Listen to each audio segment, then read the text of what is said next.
Et si je remettais tout à sa place? C'est quoi pleurer?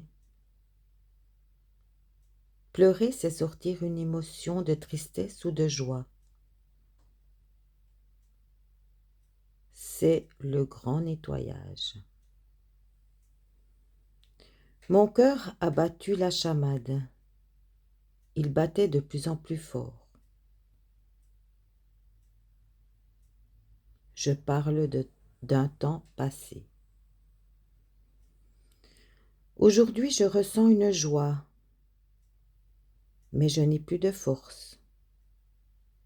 Mon corps devient lourd, mais mon cœur et mon âme ressentent une paix immense.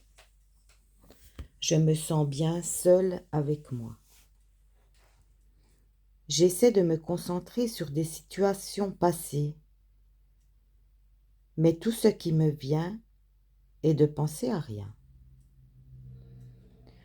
Je suis dans la paix, car ce soir, j'ai compris beaucoup de choses, mais je ne saurais comment l'exprimer.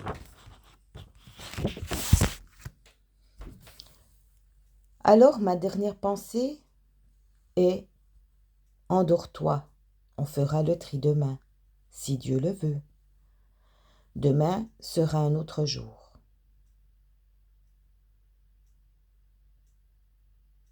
Avant que mon cœur se transforme en sérénité, je pensais à mon père et à ma mère, et je me demandais: pourquoi vous ne me manquez pas? J'étais presque mal à l'aise. Et j'ai compris en une seconde, c'est que l'amour que vous m'avez donné est présent chaque jour, chaque minute de ma vie. J'étais dans ma cuisine et j'ai pleuré toutes les larmes de mon corps et de toute mon âme. Ce soir-là, j'ai compris que ce n'étaient pas des larmes de tristesse, mais des larmes de joie et d'amour. Je me suis mise à glorifier le Seigneur. Je lui ai dit merci de m'avoir mis des parents qui ont réussi à me transmettre ce que c'est vraiment l'amour. J'avais envie d'honorer le Seigneur, Marie et les bons prophètes, Abraham, le père de tous les croyants, Moïse qui, grâce à lui, les premières écritures ont été écrites, Noé qui a sauvé les animaux de la terre. Il a sauvé le principal. Et bien d'autres que je respecte et j'ai envie d'honorer. J'ai encore envie d'honorer mes bons anges gardiens. Et merci à mes guides terrestres et célestes. J'ai envie d'honorer toutes les personnes qui m'ont aidé. Mes enfants, mon travail, mes amis et même des inconnus. Que Dieu leur donne le centuple de ce que j'ai reçu. Je leur souhaite tout l'amour du monde, courage, force et persévérance dans leur chemin pour atteindre leur but, leurs rêves. Idem pour ceux qui m'ont fait du mal, car je sais et comprends que l'erreur est humaine. Par contre, je tiens à dire que si une erreur est maintenue ou perdure pendant des mois ou des années, ce n'est plus une erreur, mais de la méchanceté.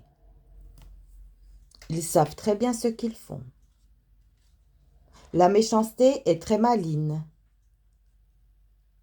Soit on la porte en soi ou pas.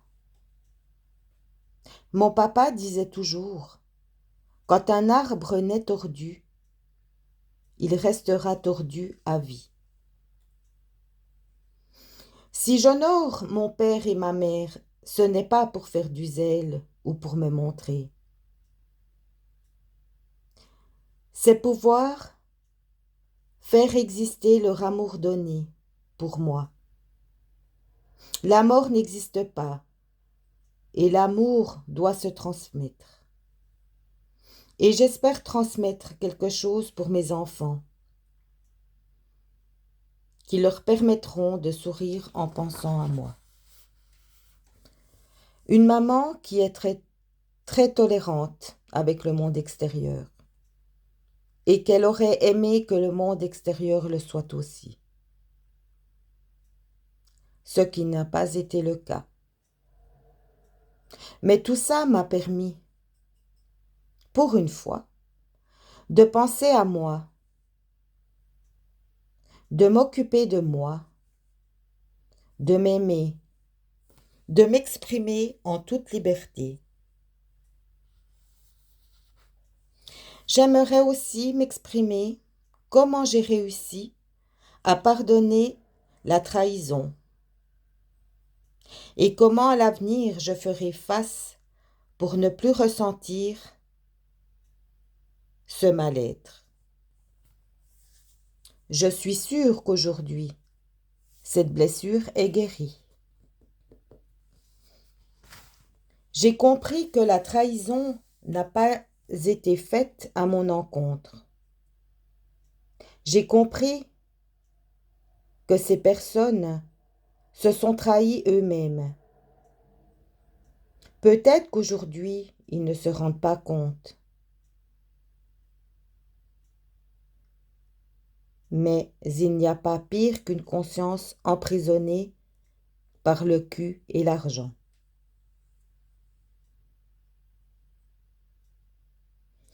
Ce n'est pas celui qui a pardonné qu'il faut gracier, mais plaindre le traître.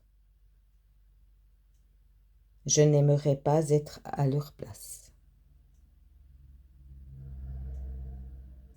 C'est pour cela que tous les jours, je prie pour que l'Esprit Saint descende sur ces personnes.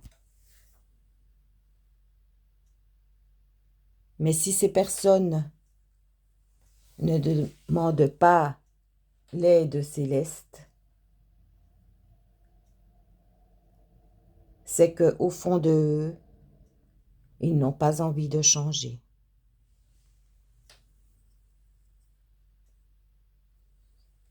Alors moi, j'ai décidé de mettre un grand stop à ces personnes toxiques.